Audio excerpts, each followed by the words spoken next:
War 2 movie release होने से पहले ही 5 एक से बढ़कर एक धमाकेदार कंट्रोवर्सी से गिर चुका है। आखिरकार क्यों 14 अगस्त की रिलीज डेट को लेकर इतना ज्यादा पॉलिटिकल हंगामा हो रहा है? स्टंटमैन क्यों सवाल उठा रहा है कि उन्हें उनकी मेहनत का पैसा नहीं मिल रहा है? और इस मूवी के डायरेक्टर और प्रोड्यूसर की भी जैसा क्या हंगामा चल रहा है कि डायरेक्टर को बीच मूवी में बदलना पड़ा। और इसके अंदर की वीएफएक्स देख के ऑडियंस क्यों बोल रहा है कि ये क्या कार्टून बना दिया है। 20 मई को वॉर 2 का टीजर रिलीज हुआ। टीजर तो कुछ ऐसा खास नहीं था, लेकिन टीजर के अंदर एक लाइन दिखाया गया जिसने सोशल मीडिया पे आग लगा दी। रिलीजिंग दिस इंडिपेंडेंस डे 14 अगस्त 2025। इंडिया का इंडिपेंडेंस डे होता है 15 अगस्त को, लेकिन टीजर में दिखाया गया 14 अगस्त, जो कि ना पाकिस्तान का इंडिपेंडेंस डे है। एक इंडियन मूवी होने के बावजूद कैसे पाकिस्तान की इंडिपेंडेंस डे पे रिलीज हो सकता है? How Yash film can celebrate the enemies freedom? यही सारे सवाल ऑडियंस को और भी ज्यादा नाराज करता है, क्योंकि टीजर रिलीज के बस कुछ ही दिन पहले पहलगांव टेरर अटैक हुआ था, जिसमें हमारे कुछ भारतीय शहीद हुए। और उसके बाद गवर्नमेंट ने लॉन्च किया ऑपरेशन सिंदूर। और इसी के बीच ऐसे एक पैट्रियोटिक एक्शन मूवी का टीजर आता है जिसके अंदर पाकिस्तान की इंडिपेंडेंस डे को इतना ज्यादा हाईलाइट किया जाता है, तो ऑडियंस का ऐसा रिएक्शन तो बनता ही है। और ऊपर से यही सारी चीजें प्रो पाकिस्तान नैरेटिव को ज्यादा पुश करता है। पठान मूवी के अंदर पाकिस्तान को विलेन नहीं बनाया गया, बल्कि ये दिखाया गया कैसे पाकिस्तानी जनरल इंडिया का हेल्प करता है।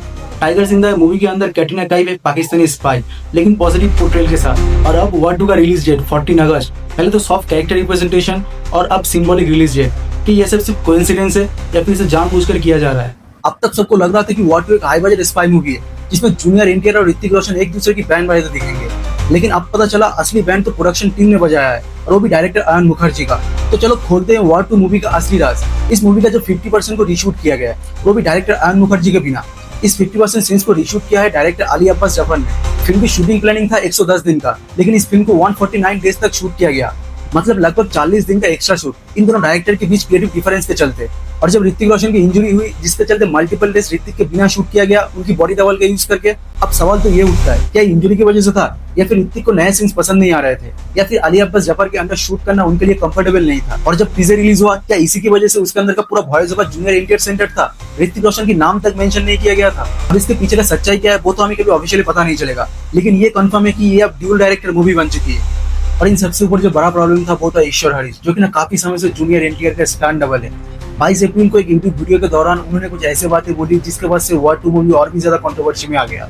ईश्वर हरीश को वॉर 2 मूवी के लिए अप्रोच किया गया, लेकिन उन्हें जो पैसा ऑफर किया गया उनसे उनके फ्लाइट का खर्चा भी नहीं निकल रहा। मतलब एक 600 करोड़ की फिल्म और अपने स्टंटमैन को जो ऑफर कर रहा है उससे वो सही तरीके से हैदराबाद से मुंबई भी नहीं पहुंच पा रहा है। और ईश्वर हरीश ने एक और जो शॉकिंग बात बोली वो ये है कि बॉलीवुड की मूवीज का बजट बहुत ज्यादा हो सकता है, लेकिन टॉलीवुड इज्जत और पैसे के मामले में बहुत आगे है स्टंट प्रोफेशनल के लिए। ईश्वर हरीश टॉलीवुड के अंदर 75,000 पर डे चार्ज करता है, और वहीं पर वॉर 2 मूवी के लिए 30,000 पर डे ऑफर किया गया, और वो भी सिर्फ 3 दिन के लिए। तो एक तरफ जहाँ जूनियर एनटीआर ने इस मूवी के लिए एक मास ट्रांसफॉर्मेशन किया है, बहुत ज्यादा स्लिम हुआ है और लुक को काफी ज्यादा चेंज किया है, तो इसीलिए जूनियर एनटीआर की कंटिन्यूटी मेंटेन करने के लिए एक एक्सपर्ट स्टंट डबल की जरूरत था। क्योंकि ईश्वर हरीश काफी सालों से जूनियर एनटीआर का स्टंट डबल रह चुका है, तो इसीलिए उनको भी अप्रोच किया गया। लेकिन जब उसी एक्सपर्ट को चिल्लर ऑफर किया जाए तो समझ लो कि प्रॉब्लम कहाँ पर है। तो वो मूवी जो अपने स्टंटमैन को उसकी मेहनत का पैसा भी नहीं दे सकता, वो मूवी कैसे एक देश के लिए पैट्रियोटिक फिल्म बन सकता है? इसके बारे में आपका क्या राय है कमेंट करके बताओ। पूरे ट्रेलर के अंदर ऋतिक रोशन और जूनियर एनटीआर छाया हुआ था। अरे ऐसे कैसे, मेरा भी तो सेक्सी शॉट था उसके अंदर। अरे हाँ कह रहे थे, आपका भी सेक्सी बिकिनी शॉट था उसके अंदर, जिसने लड़कों के मुंह से पानी निकाल दिया है। बस ये 2 सेकंड की सेक्सी गोल्डन कलर की बिकिनी शॉट्स ने ट्विटर, इंस्टाग्राम और यूट्यूब पे तो आग लगा रखा है। जाहिर सी बात है ये कोई रॉ ऑफिसर की रियलिस्टिक पोर्ट्रेट तो नहीं है, बस लड़कों के लिए लड्डू की तरह इस सीन को उसमें रखा गया है। Yash Raj film spy news की शुरुआत से किसी एक्टर को रॉ ऑफिसर दिखाने से पहले 2 पीस बिकिनी में उसका ग्लैम शॉट दिखा देता है।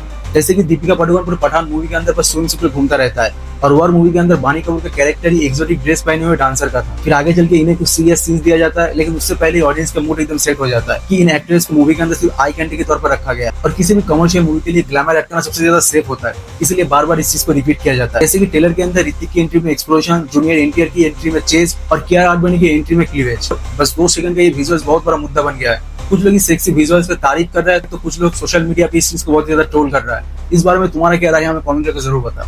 और लिटरली मैं इस मूवी के लिए बहुत ज्यादा एक्साइटेड था। जूनियर एनटीआर, ऋतिक रोशन, आयन मुखर्जी एक साथ एक ग्लोबल लेवल की स्पाई मूवी के लिए। लेकिन जैसे इस मूवी का टीजर ड्रॉप हुआ, उसी के साथ एक चीज और ड्रॉप हो गया, मेरा एक्सपेक्टेशन। मतलब सोशल मीडिया पे इस मूवी की वीएफएक्स को लेकर बहुत ज्यादा ट्रोल किया गया, खास करके सबसे ज्यादा वो ट्रेन की फाइट सीक्वेंस को लेके। Junior NTR super hero style में ट्रेन के ऊपर लैंड करता है, लेकिन उसके पीछे का ग्रीन स्क्रीन इतना ज्यादा ब्लेंड होता है कि तुम आसानी से उस चीज को पकड़ सकते हो। खैर सबने सोचा कि ट्रेलर आते ही ये सारी चीजें सॉर्टेड हो जाएगा, लेकिन 25 जुलाई को जब ट्रेलर आया तो ट्रेलर ने और भी ज्यादा सवाल खड़ा कर दिया। सबसे ज्यादा कंफ्यूजिंग शॉट था speed boat asphalt race track के ऊपर ग्लाइड कर रहा है, मतलब एक बोट बिना पानी के F1 सर्किट के ऊपर चल रहा है। फिजिक्स के साथ साथ लॉजिक का भी स्वाहा कर दिया। बाकी मूवी के अंदर जूनियर एनटीआर और ऋतिक रोशन है तो मूवी का कलेक्शन तो दमदार हो गई। इस बारे में तुम्हारा क्या राय है हमें कमेंट करके जरूर बताना। बाकी ये वीडियो अच्छा लगा तो वीडियो को लाइक करके कमेंट करके शेयर कर देना। तब तक के लिए मिलते हैं एक और नए वीडियो में। बाय।